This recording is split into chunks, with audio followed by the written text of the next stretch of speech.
So hello, everybody. This is Gary London, Senior Principal with London Motor Advisors in San Diego, California. And I've got a couple of special guests with me today to talk about a topic that I think is the hottest topic and most interesting topic in the real estate world right now, and that is the the reality that offices are vacant to an extent that I have never seen in my professional career. And ultimately, we've got to figure out a way out of the vacancy mess that we're in this country. So what I did is I invited a couple of people who are real experts on this topic. Kevin Heinley is here in the recording, and he is the manager of the San Diego office of Gensler Architects. And he and I have done a lot of projects together, and we're always talking about these kinds of things. And then he went ahead and he invited Stephen Painter from their Toronto office, who is he's got a fancy title. He's the Global Building Transportation and Adaptive Reuse Leader at Gensler. So transformation. Did I say transportation? That's I'm okay. thinking Star Wars here, or Star Trek or something. Sorry about that, Stephen. So I think, and he's been sort of at the forefront of Gensler's efforts to sort of reimagine buildings that are highly vacant and might invite an opportunity to conversion to another use. So I thought I'm going to let you guys introduce yourselves in a little bit more detail, and then we'll get into it. So Kevin, why don't you start? Sure. Thanks, Gary. As Gary mentioned, I'm a principal with the firm, been with Gensler 25 years, and I run our San Diego office. And Gary's absolutely right. You know, our office is downtown, and I can look out my window and see the 30, 40, 50% vacancy rates in the buildings around us. And we've already started engaging with clients to brainstorm on how to kind of reimagine those for the future. So we're thrilled. And Stephen's a great resource in our firm, has been kind of advising us around the world on the expertise he's developed. And I'll let Stephen introduce himself and talk a little more. Yeah, Stephen, you're in an office space. Is it an empty office? We've been very successful in getting folks back to the office. You know, architecture, we say, is a team sport. Architecture and interior design is a team sport, and it's important we all be here. So our folks are committed to being here 4 days a week, and it's working. So we feel that we're more innovative, and our design work is better when we're together. And of course, we respect flexibility, and there are some things you can do heads down at home, but primarily we're here, and we're back in the office. So Stephen, I interrupted your self-introduction. Sorry about that. Yeah, just to follow up on what Kevin said, there's nothing beats being able to actually point at something when you're trying to design. It's, you know, I've always like, can you just move that door over?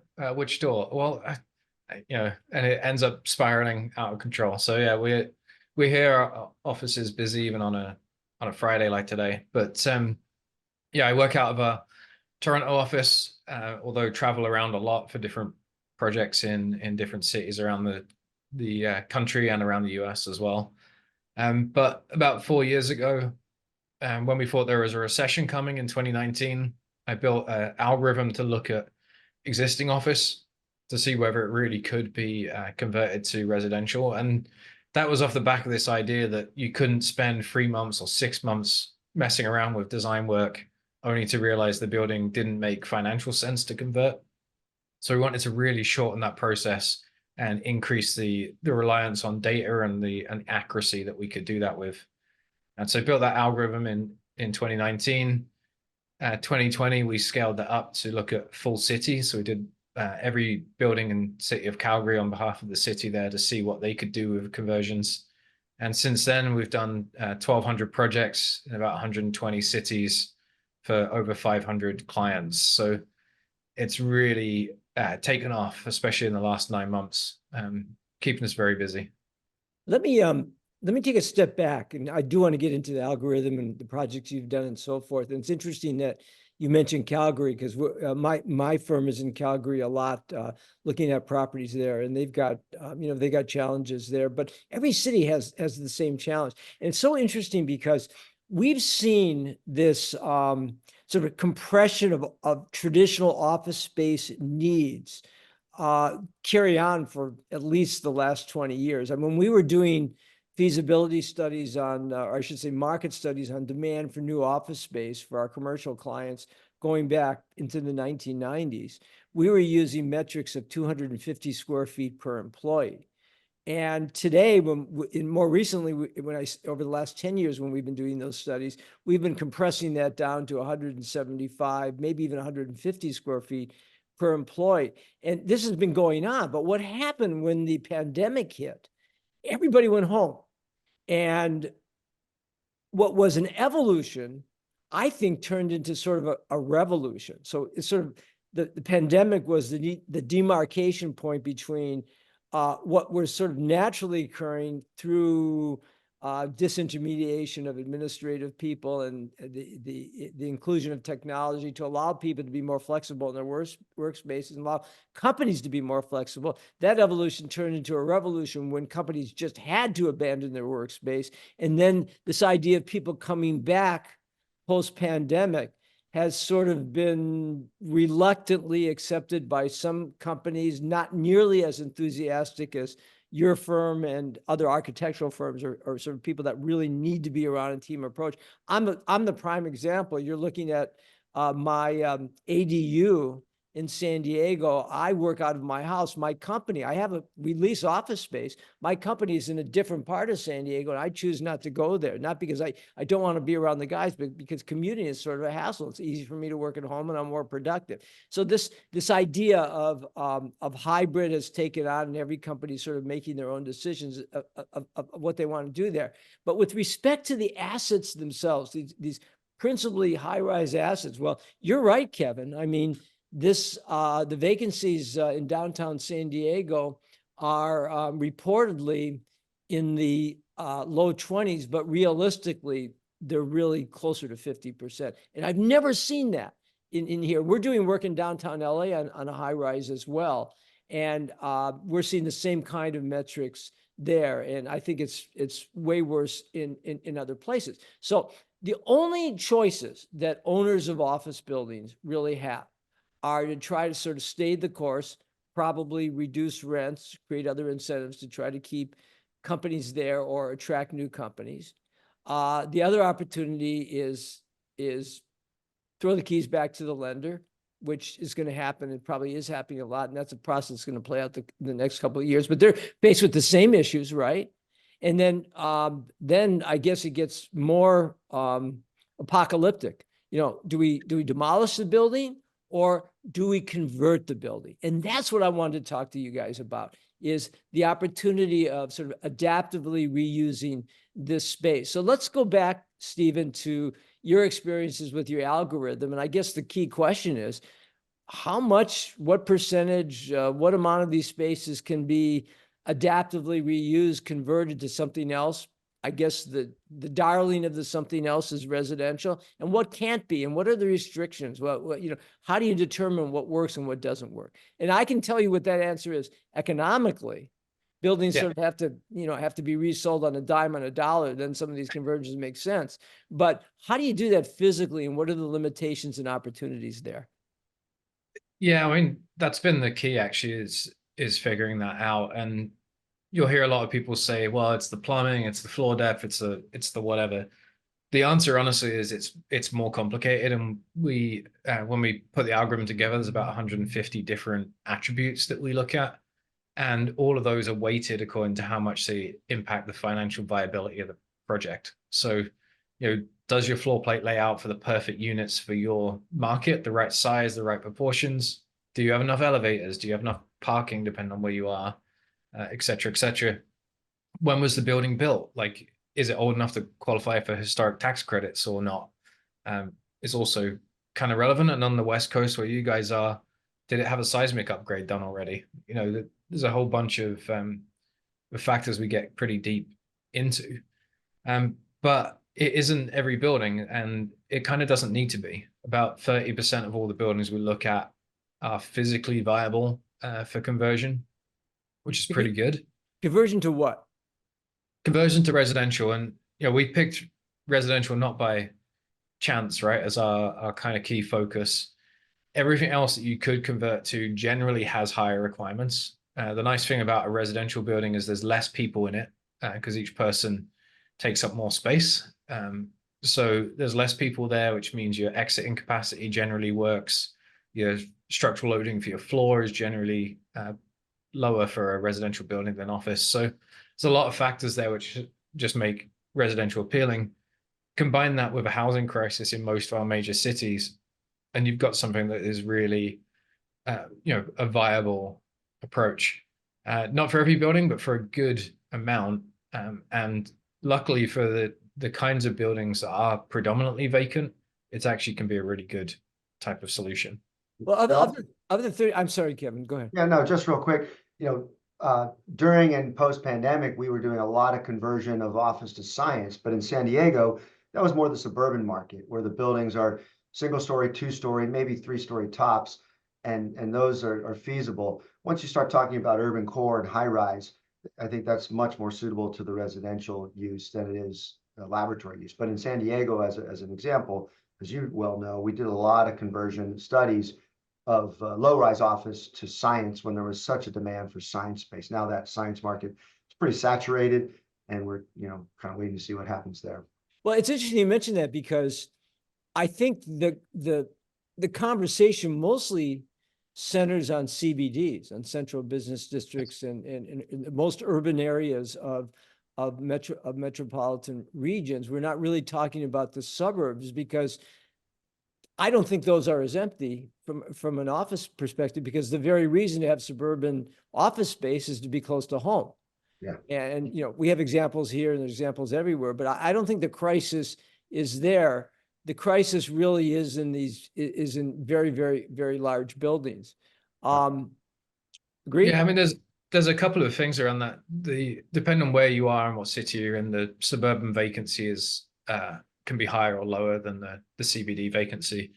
The big difference, though, is that the play for those suburban offices isn't conversion, it's densification. And you're seeing that a lot around major cities. And even, if you go across the river from Manhattan into New Jersey, you're seeing it as well. And what I've been saying to people is if you've got surface parking, you're going to tear that building down. And it's really because you can squeeze more value out of the site through demolition and building new density, building structured parking if you have to, and bringing extra value. That isn't true in downtowns. You don't have the space to do that. Yeah. And demolition in an urban core is significantly more expensive and more time consuming than it is on a suburban lot surrounded by parking. So a lot of those sites, even sites that have suburban malls and stuff on them, we're looking not at just converting, but actually densifying, and that adds value a lot more easily. Yeah, I guess we're seeing a lot of studies, master planning and entitlement studies, adding residential density to retail sites. And Gary, you're well aware of that as well. Yeah. I guess I should indicate as part of my introduction to this conversation that the previous sort of commercial revolution in prospective new uses that we've been playing in for the last few years, pre-COVID, during COVID, after COVID, has been retail centers, from neighborhood to community to regional shopping centers, where, for reasons that we're all aware of, the infusion of Amazon and the like, taking up big chunks of the brick and mortar retail environment, re-envisioning those mostly horizontal spaces and transforming them into dominantly residential projects, usually with the retention of a retail element. And, we've been working on these projects for a few years. One of our clients, Lowe, is doing Mission Valley Center, which is a sort of, I'm going to uncharitably call it a vestigial regional shopping center. It's sort of lost in the competition for regional shopping, and it will be converted, and there'll be office uses there, and there'll be residential uses there. And that's pretty typical of that. And I think essentially what you're saying is that that's easier. When you're looking at these high-rise office buildings, this is a bigger deal. So I guess the question, Stephen, is of the 30% or so that in your analysis you've determined are convertible. So what are the metrics that sort of dictated those as being candidates for conversion versus other buildings not being able to be? Yeah, it's all the key factors you look at for a residential building, right? They're in a neighborhood someone wants to live, which is good start. So near transit, near amenities, and so on. They are proportioned so that you can get ideal units in them. So, yeah, I always use this example, but we've looked at buildings that have 60 feet elevated a window, and that makes your one bed unit 10 feet wide and 60 feet long. It's kind of terrible. So if you got the proportions there to get a good unit with a good amount of glazing, that really helps as well.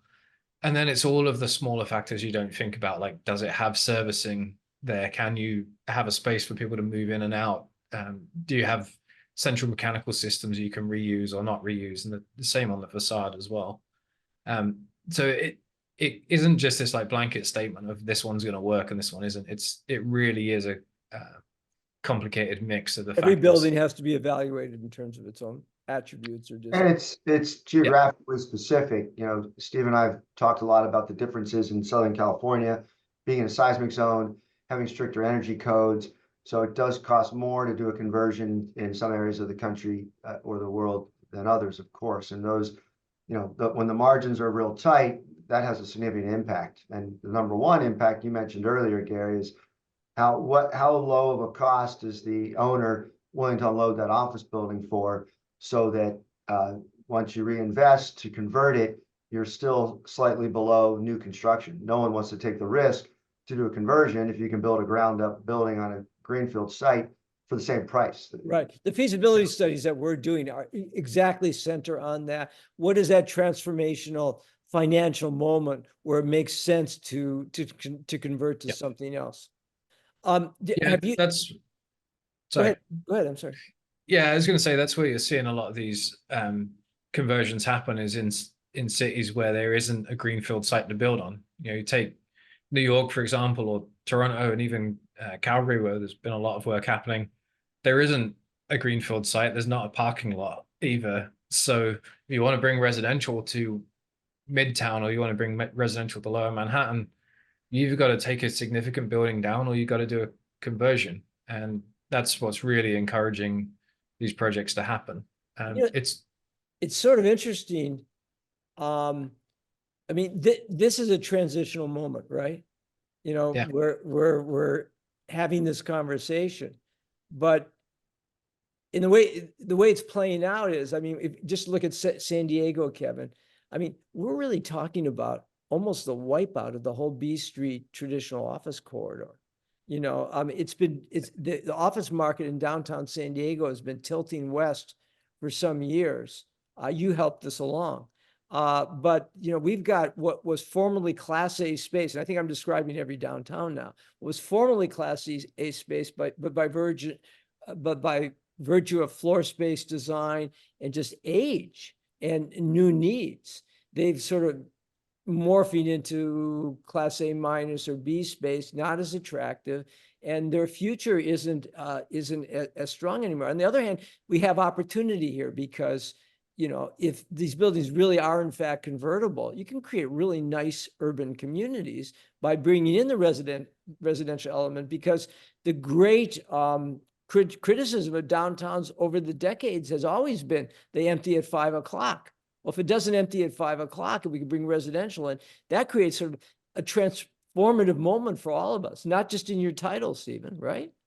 Yeah, and that's why a lot of the people we've been working with are actually the cities themselves. You know, we worked with the city of San Francisco for the Spur Group, with the city of Calgary, New York, Washington, a bunch of others, Chicago, and that really is for them what they're trying to achieve. They're not worried about office vacancy as much. What they're worried about is bringing people into the downtown to make it safer, make it more vibrant, and so on. But what you said about the emptying out of these Class A or previously Class A buildings is critical. It's a real misunderstanding. People think it's the worst office buildings that are getting taken up for conversion, and that's really not true. It's the Class B and the lower Class A ones, because that's where the major vacancy is.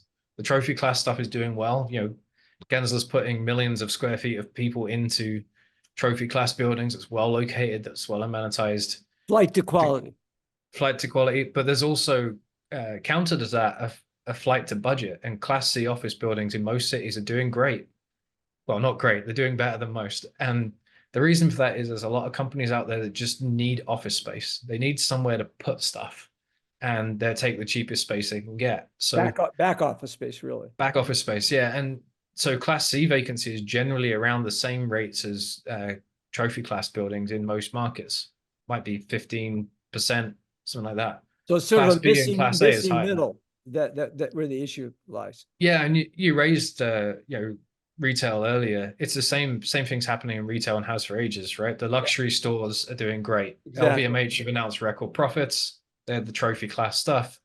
And then the dollar stores and the lower end retail are doing great as well. It's everything in the middle that's not great and it's not cheap. So what's the market for it? And there really isn't one for that mid-range office right now. If I Yeah. were owner of an office building right now that was suffering from high vacancies, tenants moving out, not being able to cut deals, all the things that we're talking about. Tell me what the process is that Gensler goes through to evaluate that building to determine whether it is in fact convertible and to what. Yeah, so it's really a highest and best use process. So we take the typically the leasing package or whatever information we can get about the building. We punch the data into the algorithm, and effectively what that does is compare the data and metrics of your office building to the data and metrics of a perfect Goldilocks residential building.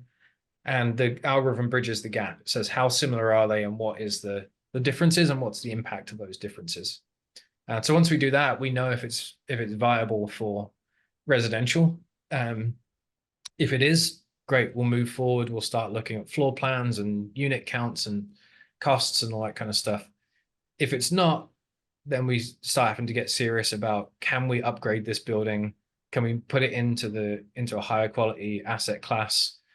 Can we look at demolition? Can we look at other uses as well? But the big focus has been on conversions because right now that's what can be profitable. And the other upgrades are struggling. The other benefit of it is, simultaneously, we're all concerned about climate change and how do we limit the amount of carbon we're putting in the environment. And so clearly reusing a building is one of the most sustainable things you can do. In addition to, turning around a financial failure for whoever owns the building, it's a very sustainable thing to not demolish that building, but to find another life for it, find another use for it. Yep. So we've And been that's why it's, sorry, I was just going to say that's why you're starting to see White House policy guidance around building conversions and encouraging it, and movement from Department of Energy on lending against these conversion projects to maintain that embodied carbon in the buildings. Yeah. And the same from Department of Transportation as well. So a lot of that federal movement is really around that carbon story as much as it is around the housing story. I was at a luncheon the other day that incidentally Kevin could not attend because he was busy skiing. But he brought busy. he brought his partner in from LA, Kelly. Yeah, Kelly Farrell. She was amazing. And I was listening to her version of this conversation, and there was a couple other people that were talking about this as part of the panel. And I raised the issue of given the fact that we're talking about a lot of space. I mean, if you're talking about, just use the number 40% in San Diego, you're talking about maybe over 4 to 5 million square feet of vacant space in downtown San Diego. And it's a 14 million square foot downtown. I mean, if you go to LA or certainly San Francisco or Manhattan or almost anywhere, the numbers are, the real numbers are much bigger. And of course, New York's numbers alone are just huge. So I guess the question is, we're talking about the wipeout of neighborhoods, and it can't really be done as one-offs. What I raised to her was maybe what we really need to be thinking about is government involvement, and maybe even the reimagination of redevelopment agencies, which we sort of went away from, and certainly in California a few years ago, given budget constraints in the last administration. Maybe what we really need is not just asset owners and their lenders who've gotten the keys back to these buildings to be looking at these spaces, but we need government back in as well to provide a backbone to all this. Yeah, I totally agree. And we've been very active and proactive in pushing that as well. Calgary was the first big city that we worked with, and they looked at all of their downtown and they said, we want to get rid of half of the office vacancy. Yeah. And they said that because they'd lost about $17 billion of taxable real estate. So they said, we're going to do that and we're going to figure out what the payback is if we incentivize people to redevelop these sites. So we worked with them to figure out how many buildings could just work, could, in the market, how many conversions could work. And that wasn't enough. And they then put in their incentives, which is $75 a square foot that they will give developers to do the projects. Are they actually And giving them money? yeah, so Not on just tax completion of the abatement? project. So Yeah, it's not- no tax abatement, just cash on completion. And it's been incredibly successful because it's simple to understand and the numbers are big enough to make a difference. But the city was on board with it because they figured out their payback from their $200 million investment. And they like, that's great, 5-year payback or less. We're, very happy. That now, and we kind of encourage them to do it by neighborhood. So you get 3 or 4 conversions happening together and so on. But they've now got 17 approved projects in a city that's only got, around 100 office towers.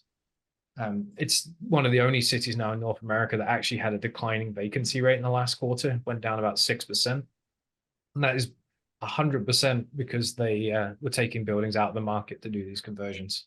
So they got 5 finished, 5 more in construction, and 7 more approved and ready to go. So very, very effective and very quick turnaround on it. I know the mayor of Calgary, when she comes down to San Diego to visit occasionally.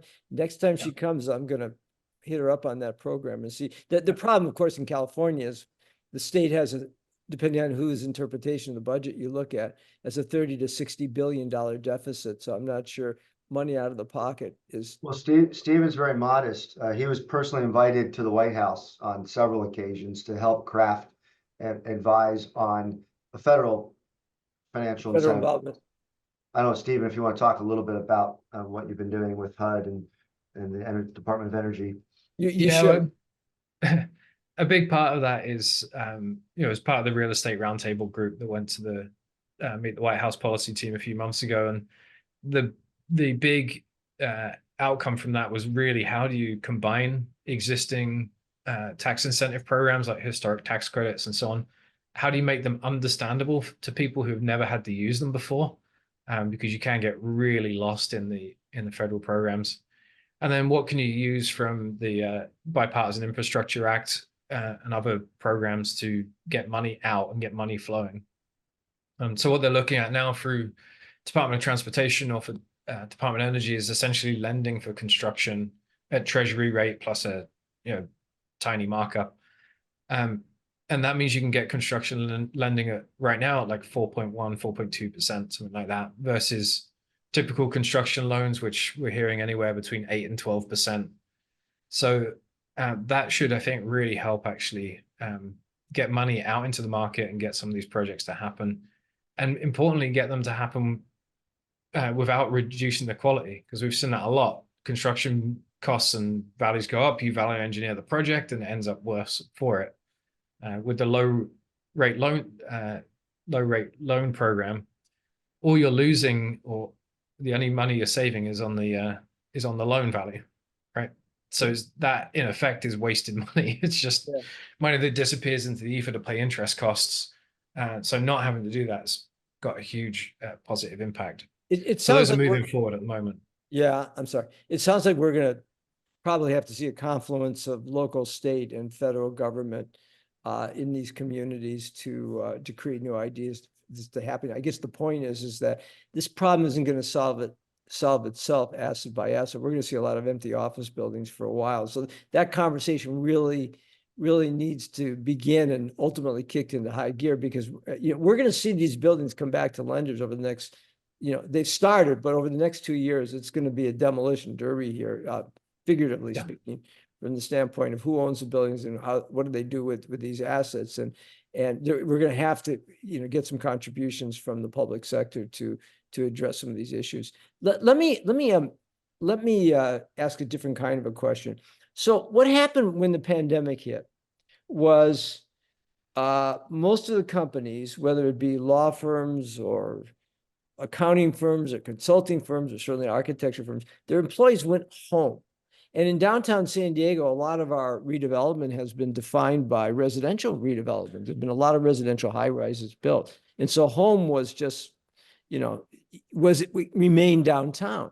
And people set up their office in their bedrooms, their closets, their dining room tables, and so forth. So I guess my question is this: if the movement went in that direction and people could be accommodated to work in their home, why can't we be creative and create spots, or maybe you already have in these buildings where people can live and work in the same building?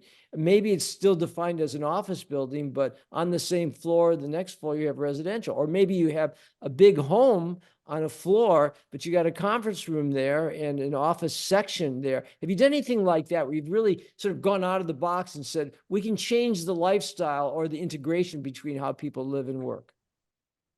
Yeah, actually, before the pandemic, we did E-lofts in just outside of DC, and that's a live work building.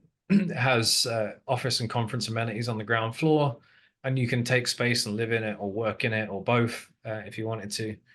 And then Franklin Tower, which we finished during the pandemic in Philadelphia. Well, yeah.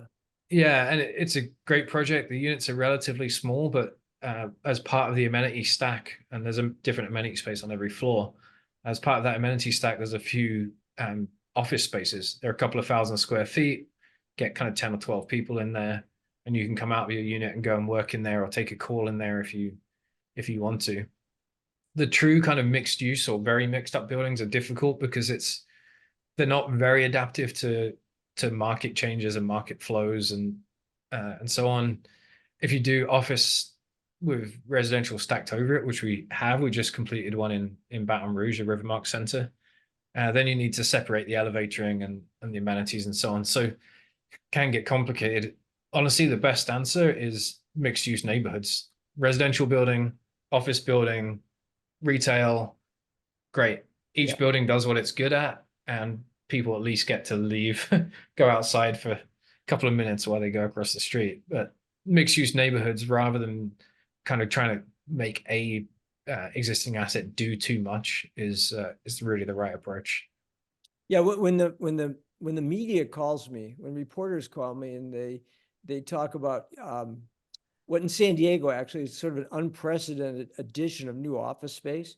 We've got order of magnitude 3 million square feet of new office space coming on over the next couple of years, some of which you're responsible for, Kevin in particular.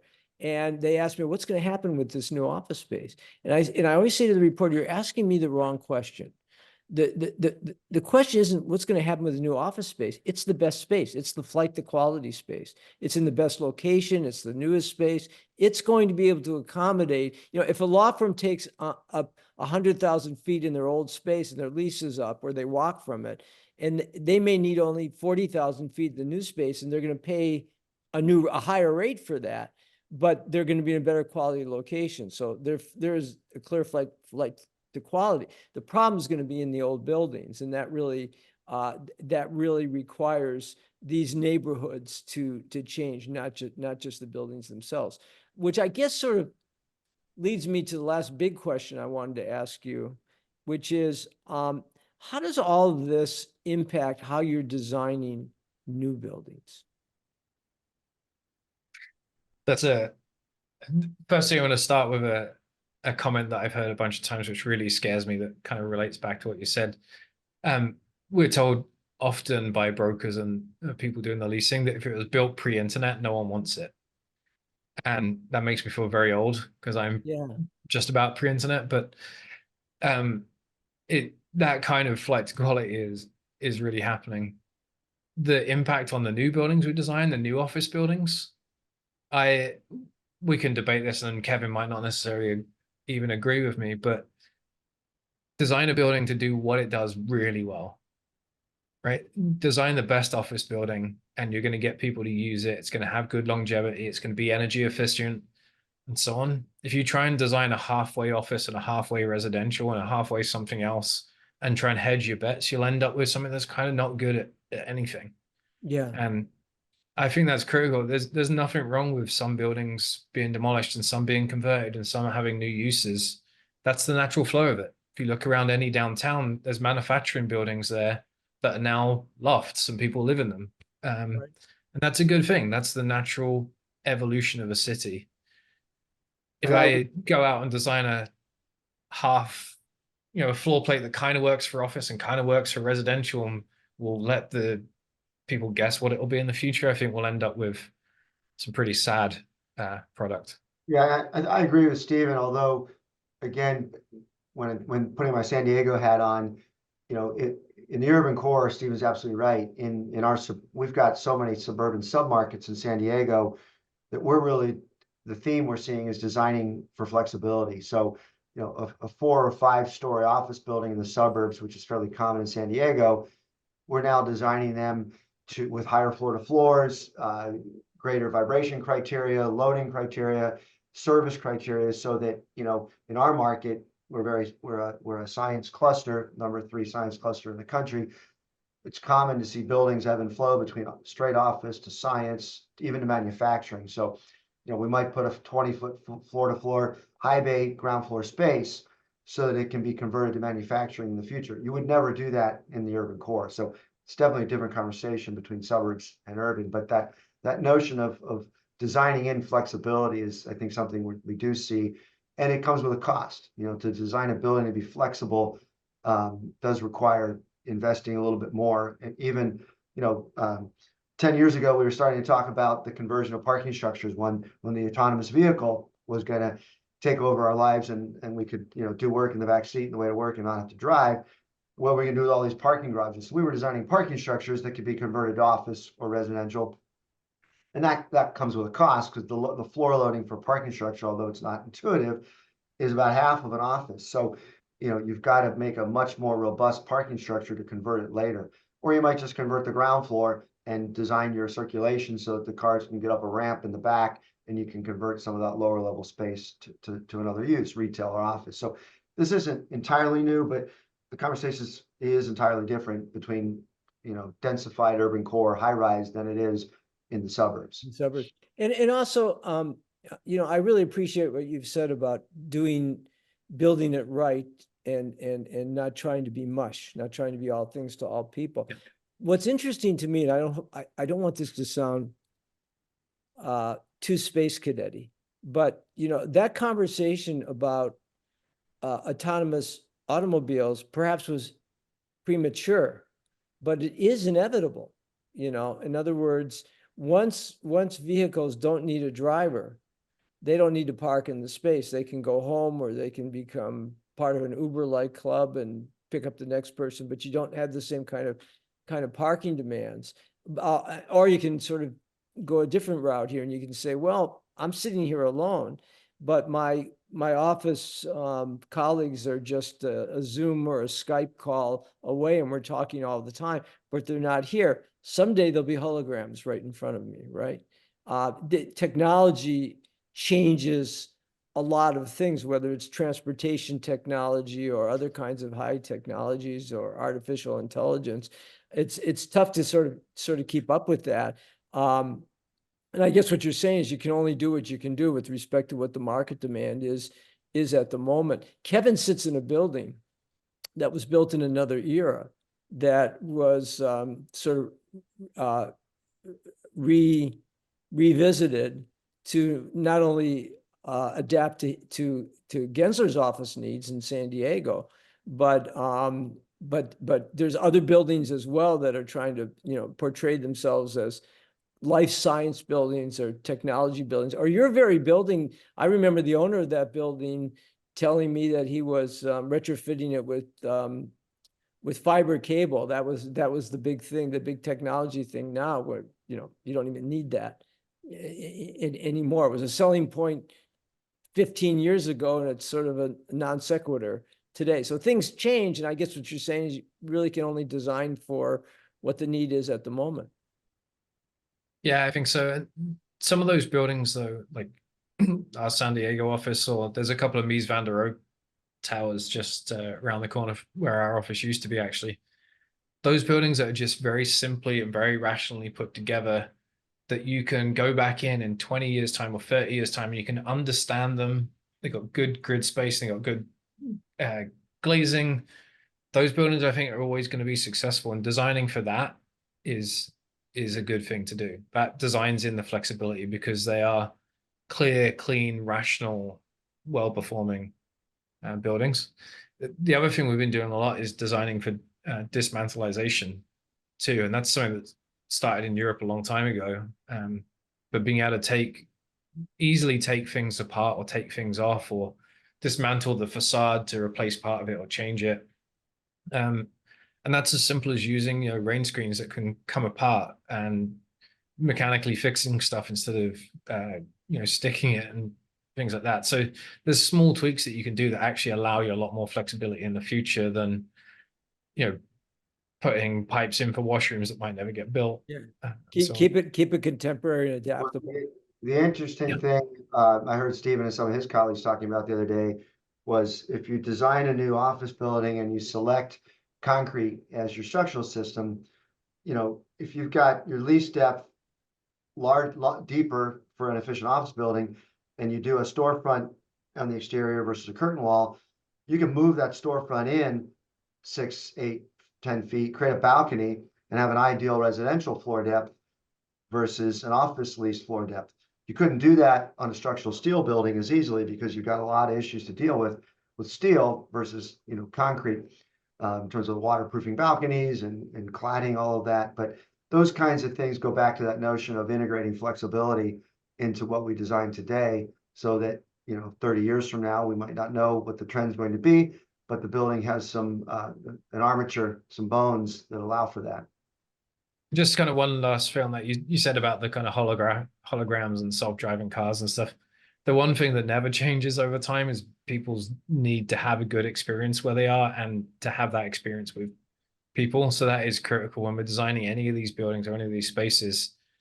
Yes, the physical things are interesting and can you tweak and change them, but like, can we create somewhere that people want to be, and they will, neighborhoods especially where people want to go out for dinner with their friends and so on. And I think as the technology increases our ability to be wherever, those kinds of spaces on the ground floors and those mixed use neighborhoods are going to become more and more critical, because people need to, see each other's faces every now and then. Or I guess see each other's legs is more to the point, to know that they're real people. Or to touch. Yeah. I wasn't going to go there. I was going to say need to touch each other, but it started to sound weird. So yeah, we don't want you to do that. That's I think a good place to stop. This has been a really interesting conversation. You guys are at the forefront of doing this stuff, and it's interesting to hear what you're thinking. So just one thing in closing, I think you kicked us off, Gary, saying that at some point the cost of an office of an existing office asset is going to hit the point where it makes financial sense. Right. You probably read recently where Shorenstein just sold the Aon Tower in LA for like less than $140 a foot. Right. You're much more financially savvy than I am, but we've evaluated a few buildings in San Diego. The developers that potentially were going to make an unsolicited offer to the existing owner, that owner is trying to hang on at a $200 or $250 a square foot value. Those numbers didn't seem to pencil. So I don't know what the magic number is, but I got to believe somewhere below $150 a square foot is where things start to make some financial sense, depending on the amount of seismic upgrades and the cost to replace the exterior skin. You do have to add operable windows. So generally most residential office to resi conversion projects, table stakes is peeling off the exterior facade and putting a new exterior facade on. Sometimes you can do that piecemeal, but generally it's a complete reskin of the building with an operable glass system. So we're anxious to see.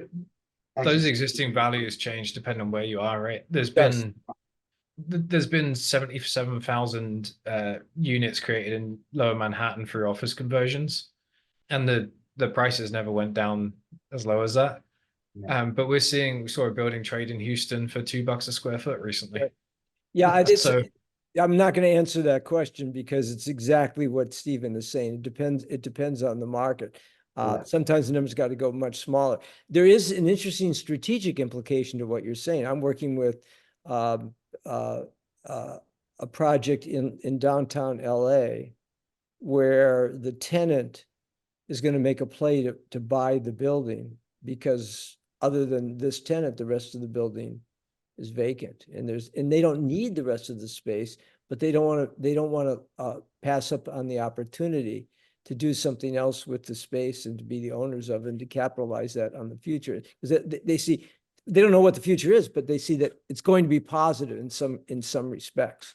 So so I think that that's true. I think humans needs to interact with each other, absolutely the fundamentals of an urban lifestyle, and certainly in San Diego, as well as a lot of other coastal California markets, we are transforming into vertical urban coastal markets, and we need all sort of the bells and whistles associated with that. And I think so I take your comments very, very seriously, Stephen, in that regard.